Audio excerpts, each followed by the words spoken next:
The shift from local to global consumption. An exploration of how consumer culture has evolved from tangible goods to global services and brands, reshaping our everyday experiences. Today, we're going to talk about how consumption has expanded beyond simply purchasing physical objects to include a wide range of services. We'll also explore how brands have globalized, creating a shared consumer experience across different regions and cultures. Let's start by defining what we mean by consumer objects and services. Tangible consumer goods. Consumption often focuses on physical objects from everyday item to luxury goods. Examples include food, recreational items, large purchases. When we think about consumption, the first thing that often comes to my mind is tangible goods we buy. This includes everyday items like food, recreational goods like snowboards, and big tickets items such as cars. These objects can be local, like unique regional foods, or they can be global products, accessible almost anywhere.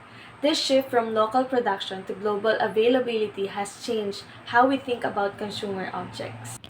The rise of service consumption. Services play an increasing role in consumption. Key examples includes legal services, accounting services, educational services. While goods are still central to consumption, services are becoming increasingly important. Services like legal advice, accounting, and even education have now become part of what people regularly consume. This shift is interesting because services, unlike goods, aren't always tied to a physical object. Instead, they are often based on knowledge and expertise. And thanks to globalization, many services are now offered on a worldwide scale. Globalizing goods. Many physical products are now produced and recognized globally, including automobiles from the US, Germany, and Japan, technology products from global companies. In terms of consumer objects, we see that many products are no longer confined to their country of origin. For instance, cars made in the US, Germany, and Japan are recognized and valued worldwide.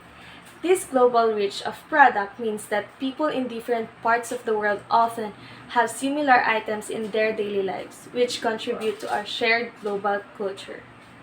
Globalizing services. Services are increasingly offered on a global scale. Global accounting firms, international delivery services. Similarly, services have become global. Large accounting firms operate internationally and package deliver services like FedEx or DHL can deliver goods almost anywhere in the world. This connectivity in services has created a global infrastructure that supports commerce, making it easier for both individuals and businesses to operate beyond their local markets. The power of brands. Brands are influential in both local and global markets. Branding helps build recognition, trust, and value. Example of global brands are McDonald's, Apple, and Nike. One of the most powerful aspects of consumer culture today is branding. Brands like McDonald's, Apple, and Nike aren't just products. They're experiences and symbols that people connect with. Companies spend huge amount of money to create and maintain brand identities that resonate with people on a global scale.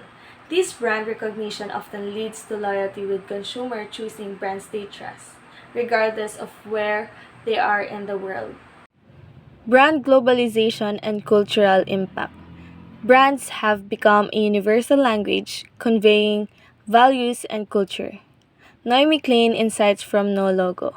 Logo as cultural symbols.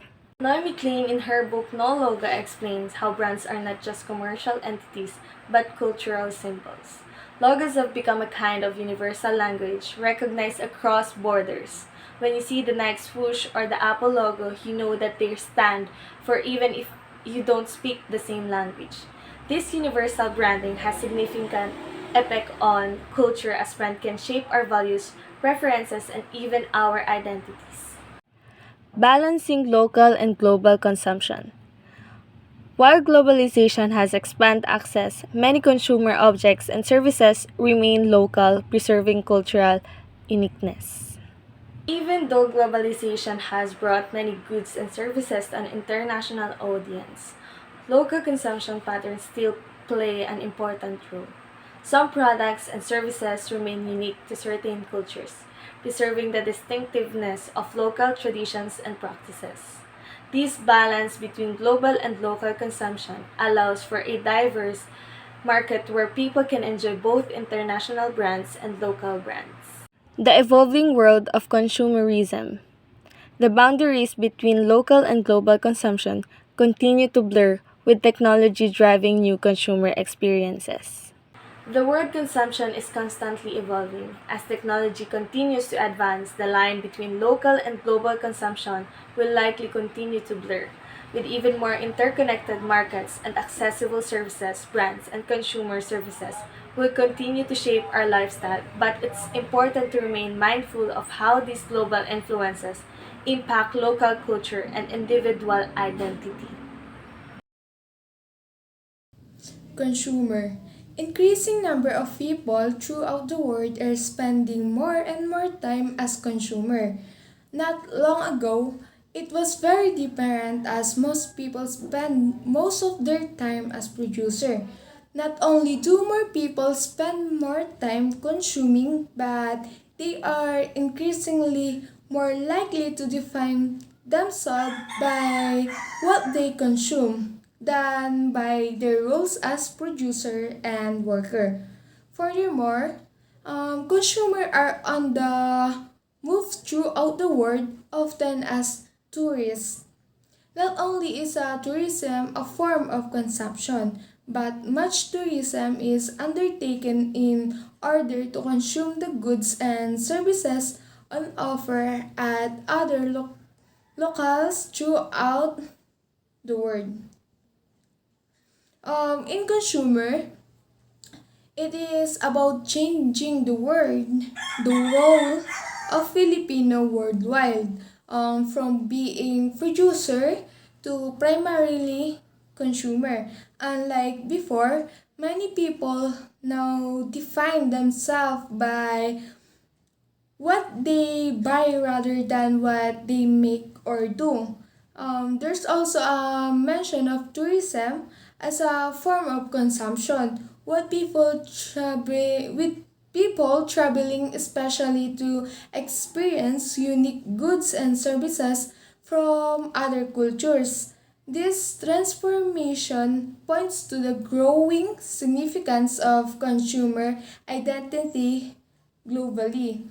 Ngayon, marami ng taong nag-define ng sarili nila batay sa mga bagay na binibili nila. Halimbawa, mga kabataan ngayon, tinatawag na fashionista dahil mahilig sila sa branded na damit, sapatos at accessories para sa kanila. Ang pagkakaroon ng luxury items ay nagpapakita ng personality at style nila.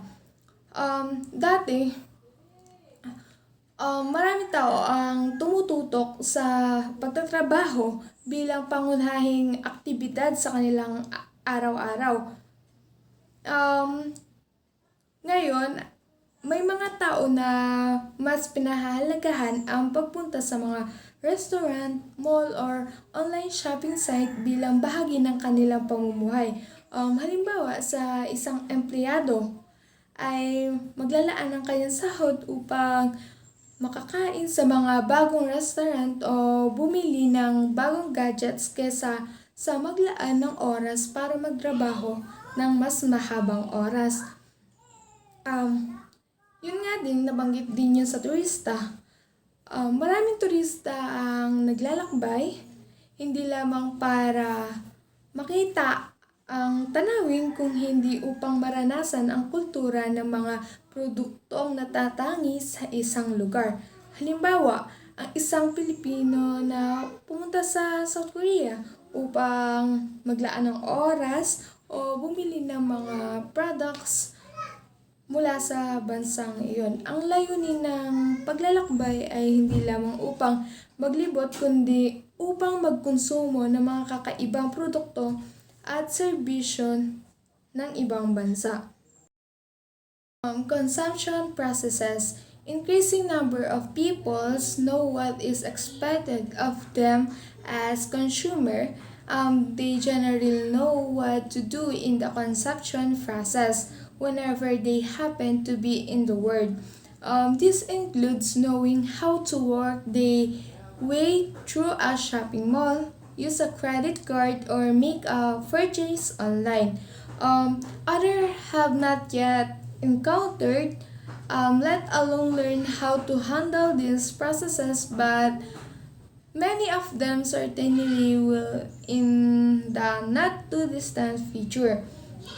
This part describe how people worldwide are becoming accustomed to standard consumer processes like shopping in malls, using credit cards, and making online purchases.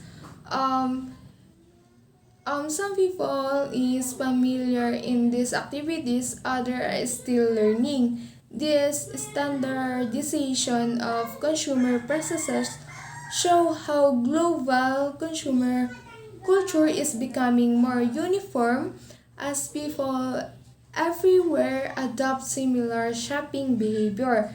Um, Yun nga, maraming Pilipino ngayon ang gumagamit ng online shopping like Lazada or Shopee at talagang laganap ang paggamit nito halos lalo na ang mga kabataan. Also, ang paggamit naman ng credit card is halos gumagamit na rin ang lahat at alam nila kung paano ito gamitin. Pero sa kabilang banda, may mga tao pa rin na mga ilang tao pa rin sa ilang lugar na hindi pa nakakaranas ng ganitong mga proseso ng pagkonsumo. Halimbawa, sa liblib na lugar, hindi pa nila nararanasan ang paggamit ng credit card or pamimili online. Pero dahil sa paglawak ng technology, posibleng matutunan din nila ang prosesong ito sa hinaharap gaya ng pag-order online at pagbabayad gamit ng digital payment methods. American and Western style places like shopping malls, fast food spots, big clothing brands, and stores like Walmart have become part of everyday life all over the world. They're not just places to buy things, they've turned into spaces where people hang out, relax, and experience something new. Take shopping malls, for instance. They're now destinations where friends meet up, families spend time, and people just wander around for fun as much as they are places to shop. Fast food chains have popped up everywhere, bringing their quick, easy meals to fit the pace of modern life and often adapting flavors to local taste. So, clothing stores bring global fashion trends to almost every corner of the world, letting people feel connected to what's in everywhere. Online platforms like Amazon and eBay have changed things even further. Now, people can shop from home and get items that might not even be available in local stores. There are also places inspired by Disney theme parks or Las Vegas casinos offering entertainment that combines Western vibes with local culture. Altogether, these sites bring a little bit of Western culture to communities everywhere, blending it with local life and creating a shared experience that is still unique to each place. Global resistance. Global resistance refers to the pushback or opposition by people and communities around the world against the spread of certain global trends, practices, or influences. This can include resistance to large multinational corporations, consumerism, environmental harm, or cultural homogenization, where the idea that unique local cultures are being replaced by a more uniform global culture. This passage talks about the global spread of big chain stores, theme parks, and other corporate giants, and how people are growing concerned about their impact on local culture. This trend, known as hyperconsumption, encourages people to keep buying more and more, which some argue is taking over unique areas and eroding their cultural value. A major example given is the Champs-Élysées in Paris, an iconic and beautiful avenue that now has many large global chain stores like McDonald's, Disney, Nike, and Zara. Because rent is so high, only major brands can afford to stay, which has pushed out smaller local businesses like clubs and movie theaters that once gave the street its unique Parisian character. People worried this has turned Champs-Élysées into just another commercial area, similar to Times Square in New York or Oxford Street in London. In response, there's been a push to stop this banalization or turning it into something ordinary. For instance, the city of Paris recently banned the opening of an H&M megastore on the avenue, trying to preserve its cultural identity. A study commissioned by the city even suggested that the avenue is losing its special appeal. On the other hand, some argue that these changes make the Champs-Élysées more accessible to a broader, younger, and more diverse group of people who might not have had a chance to enjoy it before. This shift, in their view, makes the area more inclusive. Ultimately, the debate is about finding a balance between preserving cultural heritage and adapting to a globalized, consumer driven world. The modern world system. The modern world system, a concept by Immanuel Wallerstein, describes a global economic system that goes beyond the boundaries of individual countries, classes, or political structures. Instead of being a single empire controlled by military power, this system unites countries through economic interdependence, forming a capitalist world economy. In this system, nations are divided based on their economic power in the global arena, with wealthier countries typically holding more influence. This global economic network constantly evolves, adapting to shifts in production, trade, and consumption worldwide. The modern world system highlights how today's world functions as an interconnected economic structure rather than a collection of isolated nations. Wallerstein's theory shows that, unlike other empires that ruled through political or military force, this system binds countries together through economic relationships and a shared dependence on a global markets. In the modern capitalist world economy, countries engage in production, trade, and labor in ways that benefit the global economy as a whole.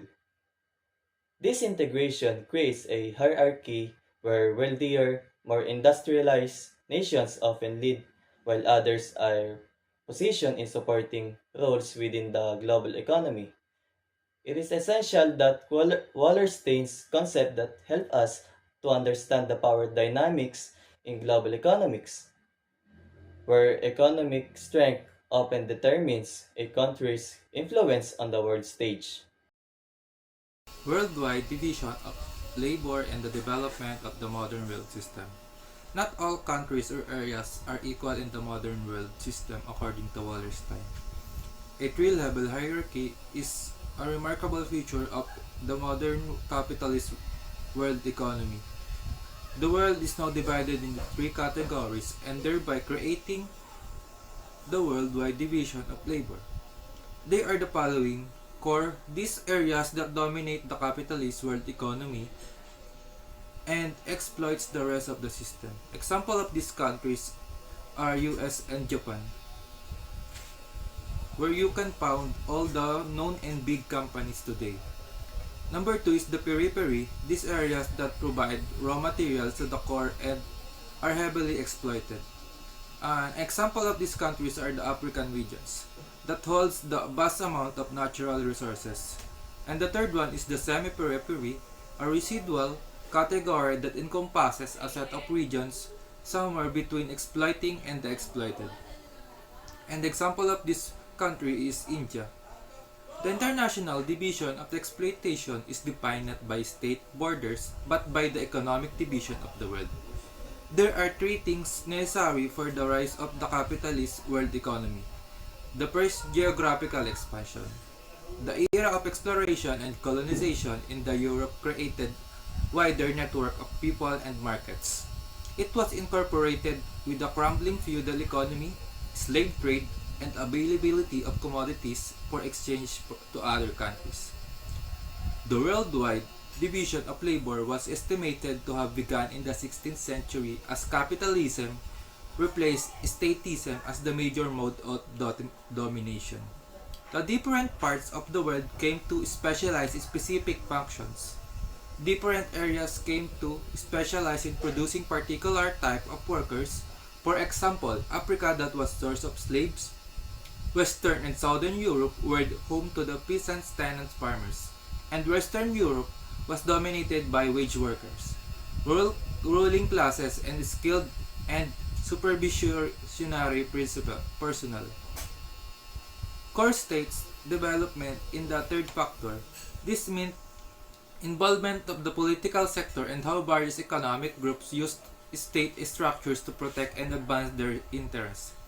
It is also in there that European states in the 16th century developed and made advancement of their bureaucratic systems. Obviously, the modern world system did not stop during the 16th century because of the later development in it as explained by Wallerstein. From 1600s to 1750s, major socio-political changes smashed the European continent.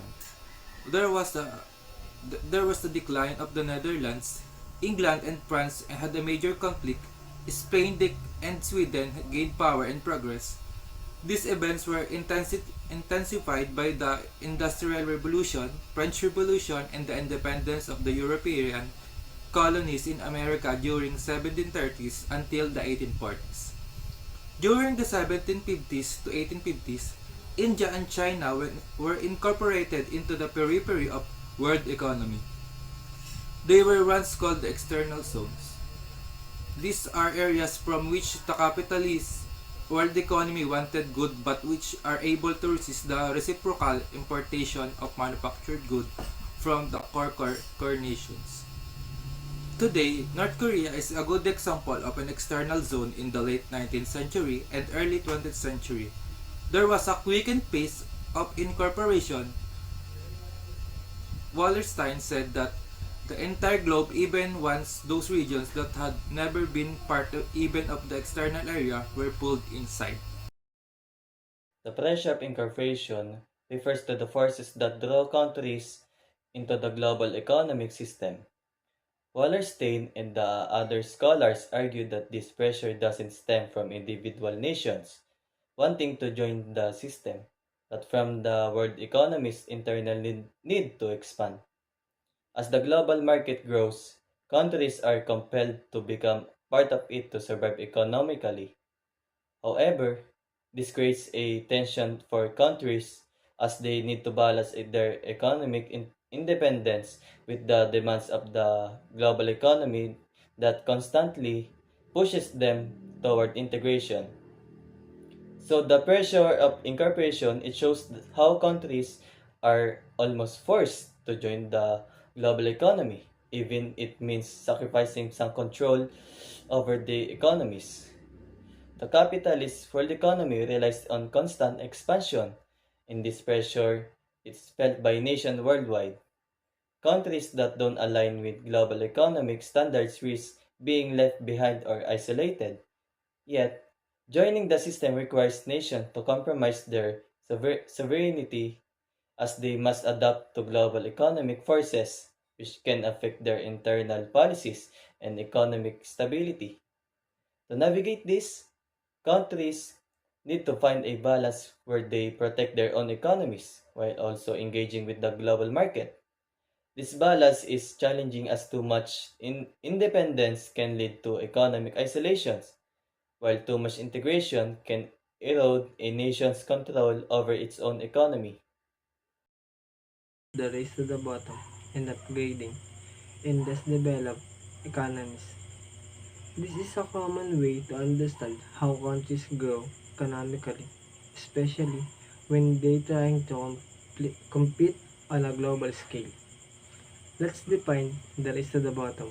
The race to the bottom happens when less developing countries tries to attract big companies called multinational corporation or MNC. To do this, they make their labor costs and conditions as cheap as possible. This might mean paying very low wage, allowing poor working conditions, and even extending working hours. One country might go further than another to get these companies interested, creating a downward spiral of lower wage and worse conditions for workers. Countries that win the race to the bottom often face a serious issues while they attract work. It comes at the cost of the poor conditions for their people, and there's no guarantee of long-term benefits. Another country can come along offering even cheaper labor, and the cycle continues, upgrading and moving up the ladder. But there's another side of this. Upgrading. Some countries that start at the bottom can move up. This is when they begin make higher values products with better working condition and wage. China is a good example. At first, China compete by being cheap, but now they are producing more advanced products and improving worker conditions in the some area.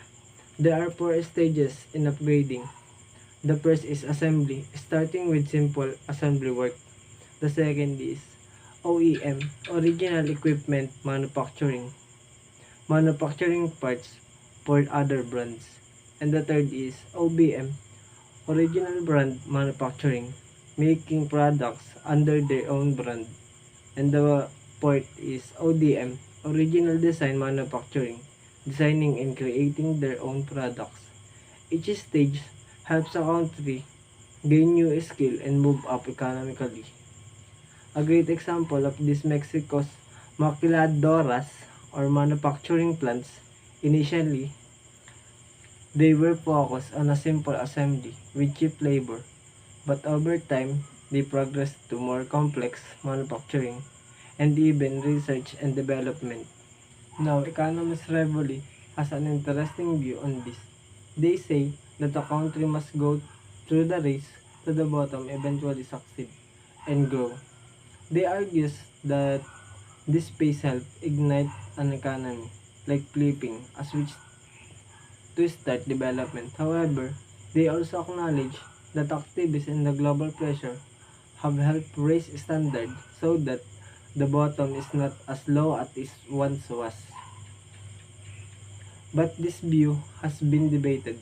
Some say the race to the bottom is linked to noble ideas which can keep poor countries stuck in poverty. Even if some nations do eventually upgrade, there's no guarantees and many workers may suffer for years. The myth of economic globalization. Economic globalization is a topic often regarded as innovatable and transformative. Many believes that today's global economy is uniquely interconnected, reaching unprecedented level of integration. However, Paul Hurst and Graham Thompson offer a different perspective. They argue that economic globalization is in fact a myth, suggesting that today global economic is not a novel or transformative as we often think. Their main arguments center on historical precedent. They highlight that from 1870 to 1914, the world economy was highly internationalized, possibly even more open than it's today. Hearst and Thompson argue that while companies have become multinational, they still primarily operate from national bases, with asset production and sales grounded in their homes country. Additionally, foreign direct investment or FDI remains concentrated in advanced industrial economy such as Europe, Japan, and North America. There is a limited movement toward developing countries, which implies that globalization is concentrated is not truly global. This pattern suggests the power within the global economic remains controlled by a few dominant nation. However, while these points are compelling, they don't necessarily prove that globalization is a myth. They suggest instead that today's economic, while global, is not as unprecedented or revolutionary as some claim. So, while Hurst and Thompson question the degree and novelty of globalization, the argument here is the economic globalization remains significant and they continue to deepen since their work was published. In summary, Hurst and Thompson theory does not entirely dismiss economic globalization but question its uniqueness and scale, prompting us to consider that today global economic may be more concentrated and less transformative than it is often presented to be.